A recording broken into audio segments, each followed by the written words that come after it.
Yada se mreni adaji a wode ma yenti yada se papa se no mapom de ho nsamo fani agro nyame hira mo mpanifo ni titiru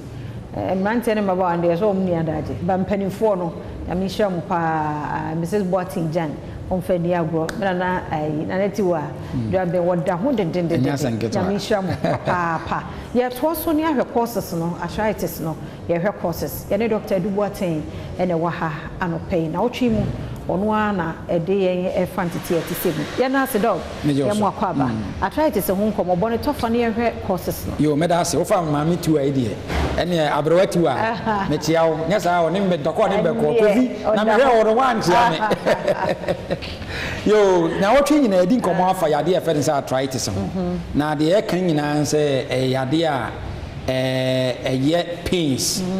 say obi wa na joint na ohaw abaho na say nipa no na joint no a inflame into your arthritis that is a inflammation of the joint. Okay. Na just say waposo na bon so joint no aya rigid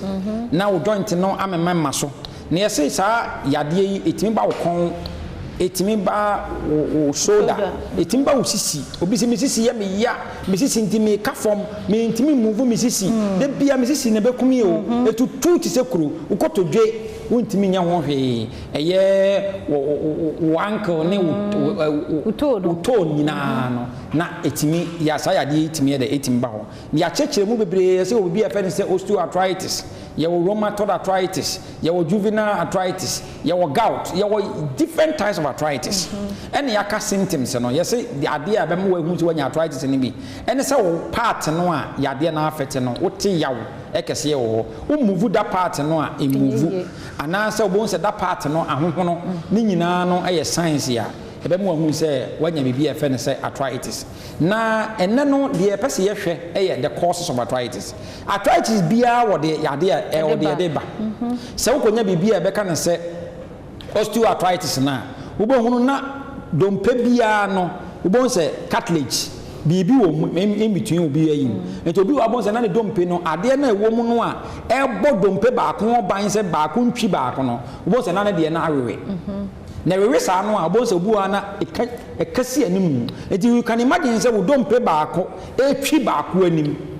the pain is too much excruciating both obi ho ana ni sisi no na eye ne ya otu ni sisi no a ageish otu ni kotobia ageish o man nsa so a ageish ya nko a emu no awewe ekasi animu etu otu ni nan ya wotegogoro it one of the signs here your friends are arthritis no obi o kwa wote sound wote knuckle sound otu nan ya wotegogoro gogoro na je say dompe ba ko ekatwi ba ko anim eyade e yakese pa ana ade ba ko say timidi arthritis ni bi ba ene say koye gout no ade de ba na eye say wanya excess uric acid de ba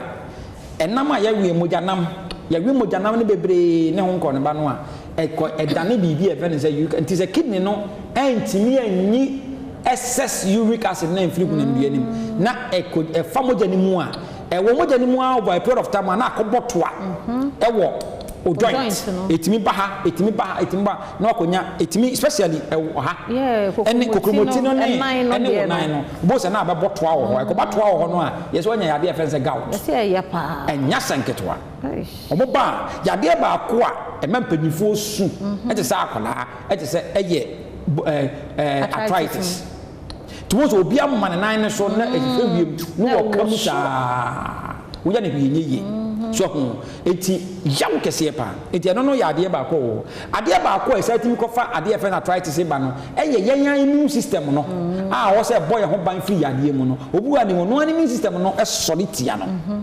exercise yenya exercise so a etimi ko fa ba yen chese gwemu nyina no ade a ye lifestyle a enye papa ni nyina no ye nom ye smoking ni nyina na e weaken bones no so hu ni nyina no ne obi wo a wono akoda ho se nkura ntietia no ni etietia na wo spine ni nyina no ade etimi kofa arthritis eba be hwe enipa wanya accident wa ampe ho asem moja amenti no wa ampe ho asem amba na injury no akosi inflammation ebedu mebi no akonya bibi efense arthritis end point homeopathic clinic yade bi ha obia babo de ne frɛ me say arthritis yi bi say your nerves condition say your diabetes say your pressure yade ha obia frɛ ne ani nkomo na menkyerɛ wo ba bi a end point no umpotable on ba bi a end point wo number obetimi afrɛ me no so no 0244 86 70 68 0244 86 70